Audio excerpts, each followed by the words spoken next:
बीरभूम के सुरी के मिनी स्टील थाना क्षेत्र में दो युवक पिस्तौल लेकर गांव में घूम रहे थे। स्थानीय लोगों ने उन दोनों युवक को धर दबोचा और पुलिस को सूचना दी गई। पुलिस को मौका वारदात पर पहुंचने से पहले भीड़ दोनों युवक को बुरी तरह पीट दिया। सूत्रों से बतलाया जा रहा है कि एक की हालत गंभीर था। मौका वारदात पर पुलिस पहुंचती है और दोनों युवक को अरेस्ट कर हॉस्पिटल ले जाती है। लोगों में इतनी आक्रोश देखा गया, आप देख सकते हैं हमारे वीडियो में कि पुलिस को लोगों ने घेर लिया और लोगों और पुलिस के बीच में भी कुछ झड़प देखी गई। मैं सादिक मुश्ताक और आप देख रहे हैं CBB न्यूज।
আজকে সিউড়িতে দেখা গেছে একটা ধুমধুমার কাণ্ড ঘটে গেছে এবং সেখানে আইসির কলার ধরে মারধর করা হয়েছে।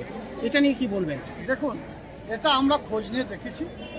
এটা একটা পারিবারিক ঝামেলা।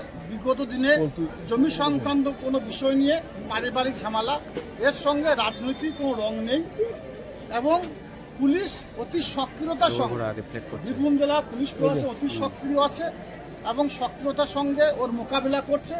2-4 জন অলরেডি অ্যারেস্ট হয়েছে।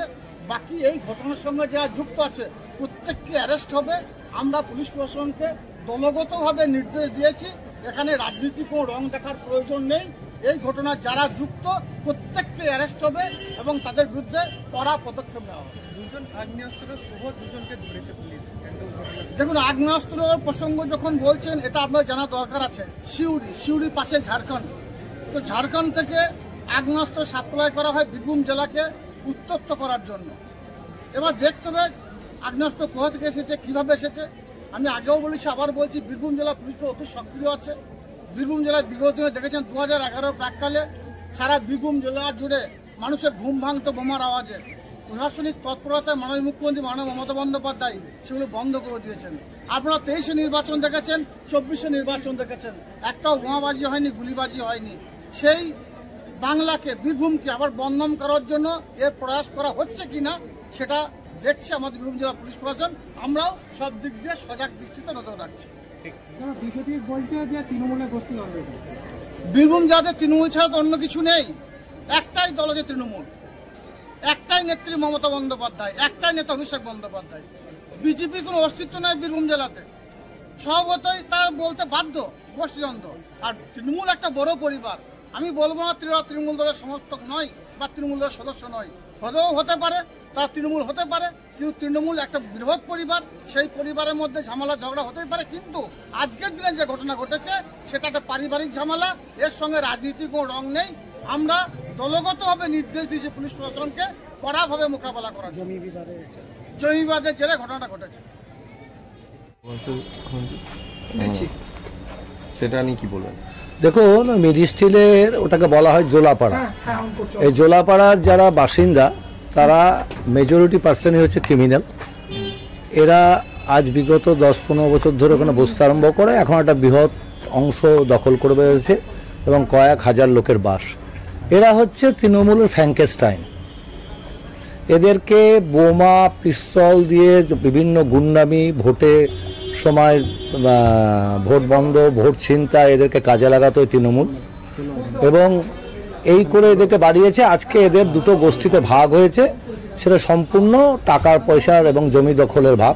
অ্যাকচুয়ালি জমি মাফিয়া এবং বেসিক্যালি এরা কিন্তু যদি যাদের ট্র্যাকিং করা হয় ঠিক মতন, এরা কিন্তু কেউ এখানকার নয়, ভারতবর্ষের লোক নয়। এরা বলে ঝাড়খণ্ড থেকে এসছে, কিন্তু এদের একদম রুট খুঁজে পাওয়া খুব কঠিন। আমার তো সন্দেহ এরা ইনফিল্ট্রেটার।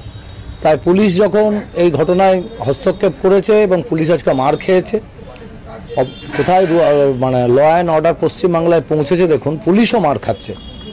তো এই অবস্থায় সঠিক পদক্ষেপ, যে গ্রেপ্তার হয়েছে শুধু গ্রেপ্তার নয়, এদের গোটা জালটাকে ছেঁকে তুলে নেওয়া উচিত এবং তার সঙ্গে এদের যে রুট, এরা কোথা থেকে এসছে, এরা 15-20 বছর আগে সিউড়ির বাসিন্দা ছিল না, সেটাকেও খুঁজে বার করে ঠিক সঠিক জায়গায় তার তথ্য পাঠিয়ে দেওয়া উচিত। কারণ পুলিশের কর্তব্য এই তথ্য, এদের কাছে যে আর্মস অ্যানুমিনেশন আছে, এই তথ্য এনআইএকে ইমিডিয়েট রিপোর্ট করা উচিত। ঠিক আছে, কারণ এটা নর্মস যে সেই রকম কোনো মারাত্মক আগ্নেয়াস্ত্র পেলে পুলিশ তার উপরিমহল হয়ে এনআইএকে এই ব্যাপারটা রিপোর্ট করে। সেটা যেন এই ব্যাপারটা বীরভূম এসপি এনআইএকে রিপোর্ট করে, এটাই আমি আপনাদের মাধ্যমে অনুরোধ করছি।